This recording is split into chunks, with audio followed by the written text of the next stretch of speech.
नमस्कार मित्रांनो, आजच्या गोष्टीचं नाव आहे घराचा रिचार्ज. मोहन आणि मनीष हे दोघे भाऊ.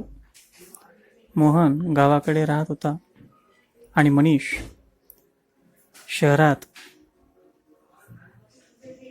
कर्ज काढलेल्या घरात राहत होता.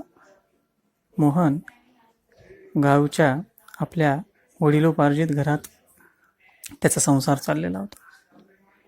काही सणावाराच्या निमित्तानं मोहन आणि मनीष नेहमी एकत्र यायचे. त्यांचं कुटुंब अगदी हे दिवस आनंदात घालवायचे, कारण नातेवाईक आपले जवळची मंडळी अशी गेट टुगेदर करू लागली की आनंद हा वाढत असतो. ते स्वाभाविकच आहे. आणि हा जो अनुभव आहे हे दोन्ही कुटुंब वर्षानुवर्ष पासून घेत होते. पण त्यांच्या दोघांमध्ये एक असा मूळ वाद होता.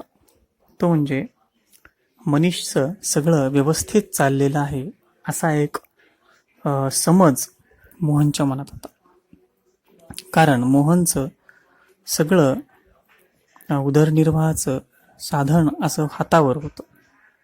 हातावरची कामं करून तो कसं बसं आपलं घर चालवायचं. पण घराचा असा वेगळा खर्च त्याला नव्हता. मनीषला कंपनीत नोकरी होती, पगार महिन्याच्या महिन्याला मिळत होता, पण त्यातला 60-70% एवढा पैसा त्याला बँकेला द्यावा लागत होता. कारण ते घर कर्जावर त्यानं घेतलेलं होतं. त्याचा EMI त्याला नेहमी द्यावा लागायचा. पण तो मनात त्या गोष्टीविषयी खंत बाळगून नव्हता. चला, आपण किमान भाड्याचे पैसे आपण स्वतःच्या मालकीच्या घरासाठी देत आहोत. यात आपलं घर किती होईल किंवा नाही होईल हे जरी असलं तर किमान आपल्याला कुणाचं बोलणं खायला गरज नाही खाण्याची. इतपत डोक्यावर छत राहील आणि मुलांनाही आपलं घर आहे अशी भावना मनात राहील. असा काहीतरी मनीषच्या मनातला विचार होता. मोहनला मात्र मनीषच्या फ्लॅटचे दर दिवसेंदिवस कसे वाढत असतील आणि तो कसा लखपती होतोय असा विचार यायचा. आणि मग त्यांच्या दोघांमध्ये प्रचंड अशी दरी निर्माण होऊ लागली, फक्त या घराच्या म्हणजेच मालमत्तेच्या विषयावरून. ते दोघंही दाखवत नव्हते, पण दोघांमध्ये या बाबतीत प्रचंड मतभेद होते. टोकाची मतं होती दोघांची. आईवडिलांना याची कल्पना होती. खरं तर आईवडिलांना या दोन्ही गोष्टी आवडत नव्हत्या. दोघांनी एकत्र राहायला हवं होतं, पण नोकरीच्या निमित्तानं मनीष निघून गेला आणि मोहन गावातच राहिला. त्यामुळे त्याच्या मनात कुठंतरी न्यूनगंडही होता आणि आपल्याच भावाविषयी असलेली एक वेगळी स्पर्धा आणि असूया देखील होती. आणि प्रचंड गैरसमज तर होताच होता. त्याला पगार असल्यामुळं त्याला फार काही चिंता नाही, महिन्याच्या महिन्याला मिळतं आणि तो हे करू शकतो वगैरे वगैरे वगैरे. आईवडिलांना हे वाटायचं की दोघां भावांमध्ये एकोपा, प्रेम असावं आणि सगळ्यात महत्त्वाचा विश्वास असावा. त्याचं घर होतंय याचा आनंद यालाही असला पाहिजे. हां, भलेही त्याचं EMIचं घर आहे, पण त्याला महिनाभर कष्ट करून ती पगार मिळवावीच लागते ना. कष्ट तर करावेच लागतात. घरी बसून तर काही पगार कोणी देणार नाही. एवढा साधा शहाणपणा मोहनमध्ये नाही का, असं आईवडिलांना वाटायचं. पण मोहनला सांगणार काय, तोही काही अगदी दूधखोळा नाही वगैरे आईवडिलांच्या मनात यायचं. तेही गप्प राहायचे.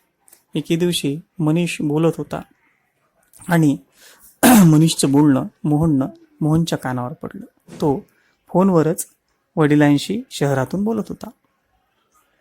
वडिलांच्या बोलण्यातून मोहनला काही गोष्टी कळाल्या.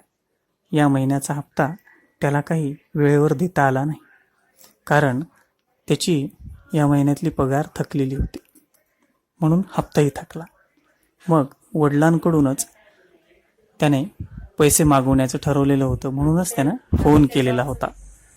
आणि मग वडिलांनी तशी तजवीज केली मग मात्र मोहनचा पाराच चढला की तुम्ही इथून त्याला पैसे पाठवता, त्याला पगार आणि अनेक गोष्टी आहेत, शहरात सुविधा असतात, अनेक अनेक गोष्टी आहेत, क्रेडिट कार्ड आहे, मित्र असतात वगैरे.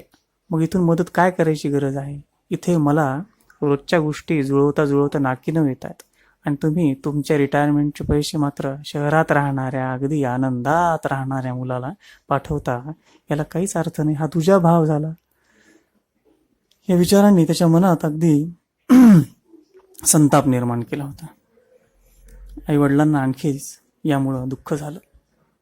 हा मुलगा किती गैरसमज करणार आहे. मग वडिलांनी एके दिवशी शांतपणे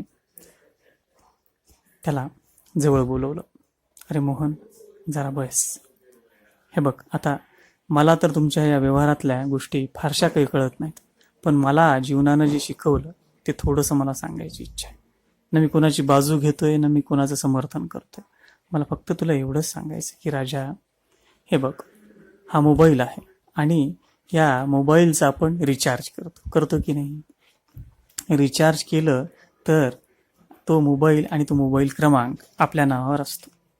म्हणजे रिचार्ज करू तोपर्यंतच त्याची मालकी आपल्याकडे आहे.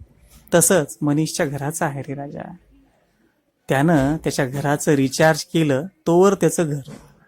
तो रिचार्ज करू शकला नाही की त्याला दंड, म्हणजे पॅनल्टी आणि कसल्या गोष्टी, किंवा अनेकदा तर मग त्याला घरही गमवावं लागेल.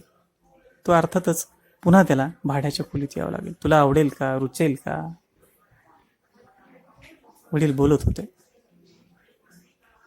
मोहन काहीच न बोलता तिथून निघून गेला.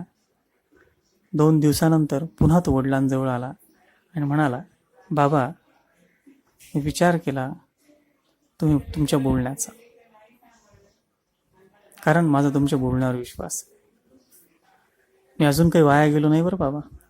अरे मी तसं म्हणलो नाही. तुम्ही म्हणला नाहीत, पण मला तुम्ही समजावण्याचा प्रयत्न केला. खरं तर ही वेळ यायलाच नको होती. तुमचं म्हणणं अगदी खरं आहे. मी उगाच गैरसमज केला. त्याच्याजवळ एवढे पैसे असते तर त्यानं नगदी ते घर घेतलं नसतं का? अर्थातच त्याच्याकडे नसतीलही, पण तो बोलत नाही. तो आधीपासूनच तसा मितभाषी, हे मला ठाऊक होतं. पण मी उगाचच तर्कवितर्क आणि व्यवहारात एवढा अडकलो की असं वाटलं की तो पुढे निघून जाईल आणि मी मागे राहून जाईल. आर्थिकदृष्ट्या त्याची संपत्ती वाढेल, मालमत्ता वाढेल आणि मी मात्र मागेच राहून जाईल. अशी कुठंतरी धाकधूक आणि विचित्र अशी स्पर्धा होती. भावात अशी स्पर्धा असायला नको. खरं आहे तुमचं बाबा. आता माझा गैरसमज पूर्ण निघून गेलाय. अहो, रिचार्ज केला तर फोन चालेल ना, तरच मला कॉल करता येईल. बाकीच्या मला गोष्टी फोनवर त्याचा फायदा घेता येईल. नाहीतर हा फोन माझ्या काही कामाचा नाही, म्हणजे अगदीच डेड होऊन जाईल, आहे की नाही? मग त्या 4 भिंती जर हव्या असतील, ते छत हवं असेल, तर रिचार्ज तर करावंच लागेल. हे मला पटलं. आता मनीषला मी आता फोन आत्ताच करणार आहे. अगदी झालं गेलं विसरून जा म्हणणार आहे. हे ऐकून वडिलांना खूप हायसं वाटलं. त्यांचं मन एकदम शांत झालं आणि ते आनंदून त्याच्याकडे पाहत म्हणाले, थँक्यू बेटा, थँक्यू. झाली आजची गोष्ट. पुन्हा भेटूयात पुढच्या भागात. तोपर्यंत काळजी घ्या, गोष्टी ऐकत राहा. बाय.